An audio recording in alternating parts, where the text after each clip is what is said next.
Nilai tukar rupiah terus melemah sepanjang tahun ini, bahkan rupiah semakin terpuruk beberapa pekan terakhir. Bila dirunut lebih panjang, pelemahan rupiah yang tajam terjadi sejak meningkatnya tensi geopolitik di Timur Tengah. Kenaikan dolar kemudian memberikan tekanan tambahan terhadap rupiah yang saat ini juga menghadapi tingginya kebutuhan devisa untuk impor energi. Bank Indonesia dan pemerintah terus bergotong royong mencari jurus penyelamatan mata uang Garuda.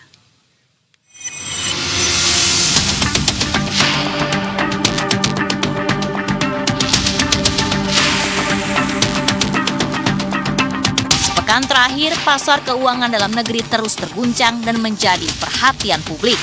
Nilai tukar rupiah resmi tembus ke level 18.000 per dolar Amerika Serikat, sementara indeks harga saham gabungan atau IHSG kian terpuruk. IHSG tertekan dan keluar dari level psikologis 6.000 sejak perdagangan Rabu 3 Juni 2026. IHSG kemudian terus merosot dan kini berada di level 5.600-an.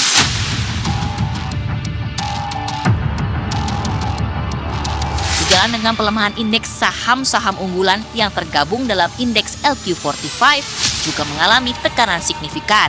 Beberapa saham berkapitalisasi besar turut terkoreksi, termasuk saham perbankan dan energi.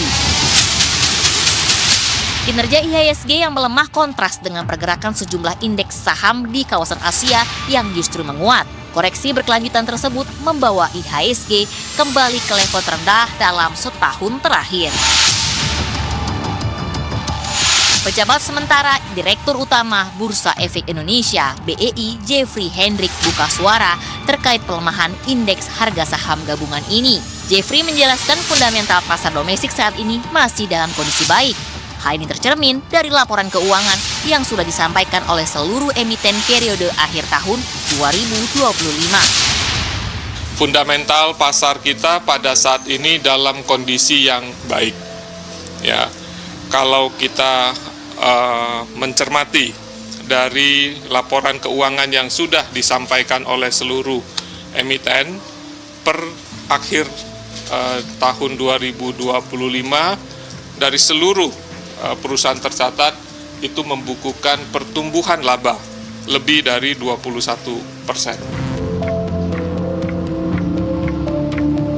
Pelemahan IHSG berbarengan dengan kondisi rupiah terhadap dolar Amerika Serikat yang cukup tajam ini tidak terjadi di ruang hampa. Pelemahan rupiah dipicu kombinasi faktor eksternal dan domestik yang masih membayangi perekonomian Indonesia.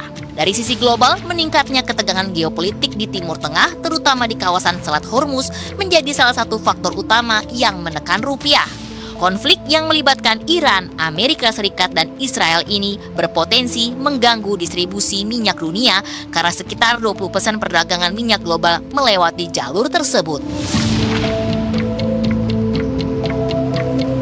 Sementara dari dalam negeri, tingginya kebutuhan dolar Amerika Serikat untuk impor minyak, pembayaran utang jatuh tempo, pembagian dividen perusahaan, hingga perpindahan dana masyarakat ke aset berbasis valuta asing turut memperbesar tekanan terhadap nilai tukar. Pelemahan rupiah tidak sepenuhnya disebabkan oleh kebijakan Bank Indonesia.